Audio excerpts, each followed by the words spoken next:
Hi friends, welcome back to అక్క చెల్లి ఒక్క కూతురు. పచ్చి మామిడికాయతో ఇవి చేసి పెట్టుకున్నాం అనుకోండి, సంవత్సరం అంతా నిల్వ ఉంటాయి. ఎప్పుడు కావాలంటే అప్పుడు తినొచ్చండి. ముఖ్యంగా పిల్లలకు బాగా నచ్చుతాయన్నమాట. అవే మ్యాంగో క్యాండీస్ అండి. పిల్లలు చాక్లెట్స్ స్వీట్స్ కావాలని అడిగినప్పుడు ఇవి పెడితే వీటిని ఇష్టంగా తింటారండి. ఇవి ఎలా చేయాలో చూద్దామా? పదండి. వాటి కోసం పచ్చి మామిడికాయలను ఇలా శుభ్రంగా కడుక్కోవాలి. ఇవి చేసుకోవాలంటే రసం మామిడికాయలు అయితే బాగోవండి, అవి బాగా పుల్లగా ఉంటాయి కదా. అందుకనే కొంచెం తీపున్న మామిడికాయలు అంటే బంగినపల్లి కానీ కలెక్టర్ అదేనండి తోతాపురి కాయలు కానీ తీసుకొని చేసుకోవాలన్నమాట. ఇలాగ శుభ్రంగా కడుక్కొని పై తొక్కంతా తీసేసుకోవాలి. తర్వాత వీటిని వీడియోలో చూపిస్తున్నా చూడండి, అలా ముక్కలుగా కట్ చేసుకోవాలి. ముక్కలు మరీ సన్నగా ఉండకూడదు, మరీ లావుగా ఉండకూడదు, ఇలా మీడియం సైజులో ఉండాలి, బారుగా ఉండాలి. అప్పుడే వీటిని ఉడకపెట్టినప్పుడు పేస్ట్ అవ్వకుండా ఉంటాయండి. ఇలాగ ముక్కలన్నీ కట్ చేసుకున్న తర్వాత మనం వేరే గిన్నె తీసుకొని అందులో నీళ్లు పోసి ఆ నీళ్లు మరిగిన తర్వాత మనం ఇలా కట్ చేసుకున్న ముక్కలన్నీ వేసి ఒక్క నిమిషమే ఉడికించుకోవాలండి, బాగా ఉడకనివ్వకూడదు. అలా ఉడికిన మామిడికాయ ముక్కల్ని నీళ్ళేమీ లేకుండా వీడియోలో చూపిస్తున్నా చూడండి, అలాగా వేరు చేసుకొని పక్కన పెట్టుకోవాలన్నమాట. తర్వాత వేరే గిన్నె లేకపోతే వెడల్పాటి బాండీలు కానీ గిన్నె కానీ తీసుకొని ఇలాగ వీడియోలో చూపిస్తున్న విధంగా ముందు కొంచెం పంచదార వేసి దానిపైన ఉడకబెట్టుకున్న మామిడికాయ ముక్కలు వేసి మళ్ళీ ఒక లేయర్ లాగా పంచదార వేసి మూత పెట్టుకోవాలి. ఇలా చేయడం వల్ల మామిడికాయ ముక్కల వేడికి పంచదార అంతా కరిగిపోతుందండి. ఇలా కరిగే వరకు స్టవ్ మీద పెట్టాల్సిన అవసరం లేదు. ఇలా మధ్య మధ్యలో కలుపుతూ ఉండి మూత పెట్టుకుంటా ఉండాలన్నమాట. కొంతసేపటికి పంచదార అంతా కరిగి నీరులా అయిపోతుంది.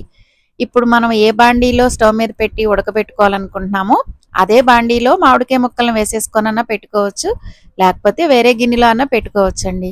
చూసారా, వీడియోలో చూపిస్తున్నాను, పంచదార అంతా కరిగిపోయి నీరులా అయింది కదండి. ఇప్పుడు స్టవ్ మీద పెట్టుకొని మామిడికాయ ముక్కలను ఉడికించుకోవాలన్నమాట. ముందు నుండే స్టవ్ మీద పెట్టుకొని మామిడికాయ ముక్కలను ఉడికించామనుకోండి, మామిడికాయ ముక్కలు మెత్తగా పేస్ట్లా అయిపోతాయి. మనకి మెత్తగా అయితే క్యాండీస్ బాగో కదండి. అందుకని పంచదార కరిగే వరకు మామిడికాయ ముక్కల్ని బయట ఉంచుకొని తర్వాత పంచదార కరిగి నీళ్ళలా అయ్యాక ఇలా స్టవ్ మీద ఉంచుకొని 5 నిమిషాలు ఆ పంచదార నీళ్ళల్లో మామిడికాయ ముక్కల్ని ఉడికించుకుంటే సరిపోతుందండి. ఏ పాకము రావాల్సిన అవసరం లేదు. ఇక్కడ ముందు మామిడికాయ ముక్కల్ని ఎందుకు ఉడకబెట్టామంటేనండి, ముక్క కొంచెం సాఫ్ట్గా అవుతుందండి. అలా సాఫ్ట్గా అయిన ముక్కలు పంచదార పాకంలో వేసి ఉడకబెట్టినప్పుడు పంచదార పాకాన్ని పీల్చుకుంటాయి అన్నమాట. అందుకోసం వీడియోలో చూపిస్తున్న విధంగా మామిడికాయ ముక్కలు చల్లారిన తర్వాత ఇలా విడివిడిగా ముక్కలన్నింటినీ ఎండబెట్టుకోవటమేనండి. ఇక్కడ మీకు విషయం చెప్పాలి, మామిడికాయ ముక్కలు చల్లారే వరకు ఉంచి తర్వాత ఎండబెట్టాలని చెప్పాను కదండి. మామిడికాయ ముక్కలు చల్లారే వరకు పంచదార పాకంలో ఉంచుకోవటం వల్ల పంచదారని మంచిగా మామిడికాయ ముక్కలు పీల్చుకొని మామిడికాయ ముక్క తీయగా ఉంటుందన్నమాట, టేస్ట్ బాగుంటుంది. అందుకే మామిడికాయ చల్లారే వరకు ఉంచుకొని అప్పుడు ముక్కల్ని విడివిడిగా ఎండబెట్టుకోవాలి. ఇప్పుడు మీకు ఇంకో డౌట్ వచ్చి ఉంటుంది, మామిడికాయ ముక్కల్ని డైరెక్ట్గా పంచదారలోనే ఉడకబెట్టవచ్చు కదా, ముందెందుకు ఉడకబెట్టానా అని. ఆ డౌట్ కూడా క్లియర్ చేస్తానండి. నేను 2 రకాలుగా ఇలా క్యాండీస్ చేశాను. ముందు మామిడికాయ ముక్కల్ని వేడి నీళ్ళలో వేసి ఒక్క నిమిషం ఉంచి తర్వాత పంచదార పాకంలో వేసి ఉడకపెట్టినప్పుడు మామిడికాయ ముక్క పంచదారని మంచిగా పీల్చుకొని క్యాండీ టేస్ట్ బాగుంది. అదే డైరెక్ట్గా పంచదార పాకంలో వేసి ఉడకబెట్టిన మామిడికాయ ముక్కలు పంచదారని సరిగ్గా పీల్చుకోలేదండి, టేస్ట్ బాగాలేదనమాట. అందుకే ముందు ఒక్క ఉడుకు ఉడకపెట్టాలి అని చెప్పాను. ఇప్పుడు మీరు వీడియోలో చూస్తున్న మామిడికాయ ముక్కలు 2 రోజులు ఎండబెట్టిన ముక్కలండి. ఇవి ఇంకొంచెం పచ్చిగా ఉన్నాయి, ఇంకొంచెం ఎండాలండి. ఎండాలి అన్నాను కదా అని బాగా కరకరలాడేలాగా ఎండబెడితే మ్యాంగో క్యాండీస్ బాగోవండి. కొంచెం జ్యూసీగా ఉండేలాగా, అంటే పైన గట్టిగా ఉండాలి, లోపల కొంచెం జ్యూసీగా ఉండేలాగా మామిడికాయ ముక్కలను ఎండబెట్టుకోవాలన్నమాట. అప్పుడే క్యాండీస్ బాగుంటాయి. ఇవి 2 రోజులు కదండి, ఇంకో 2 రోజులు ఎండబెట్టిన తర్వాత వీడియోలో చూపిస్తున్న విధంగా అలా అయిపోయాయండి. ఈ విధంగా ఎండితే సరిపోతుంది. ముక్క పైన గట్టిగా ఉంటుంది, లోపలేమో కొంచెం మెత్తగా అంటే కొంచెం జ్యూసీగా ఉంటుందన్నమాట.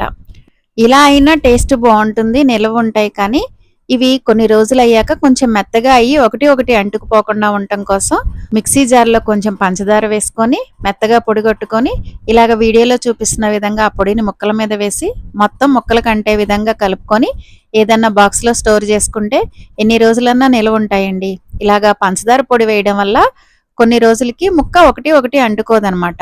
ఇప్పుడు ఎండల వేడికి ముక్కలు విడివిడిగా ఉన్నట్టు అనిపిస్తాయి కానివ్వండి, కొన్ని రోజులకి కొంచెం తడిదనం వచ్చి ముక్కలు ఒకటి ఒకటి అంటుకుపోతాయి.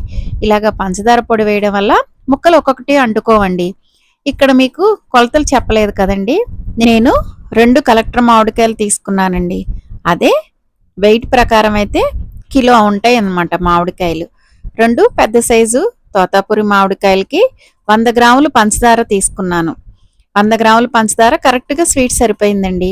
మీకు పంచదార వేయడం నచ్చదనుకోండి, ఆ ప్లేస్లో బెల్లం కానీ లేకపోతే పటిక బెల్లం పొడి కానీ వేసుకోవచ్చండి. అవన్నా 100 గ్రాములు అయితే కరెక్ట్గా స్వీట్ సరిపోతుంది. ఇలా చేసి పెట్టుకుంటే ఎన్ని రోజులన్నా నిల్వ ఉంటాయండి. ఫ్రిడ్జ్లో పెట్టాల్సిన పని కూడా లేదు. మీరు కూడా ఈ సంవత్సరం క్యాండీస్ని ట్రై చేసి టేస్ట్ ఎలా ఉందో కామెంట్ చేయండి. మా వీడియోస్ చూస్తున్నారా అండి? చూస్తే లైక్ చేసి సబ్స్క్రైబ్ చేసుకోండి. Thanks for watching.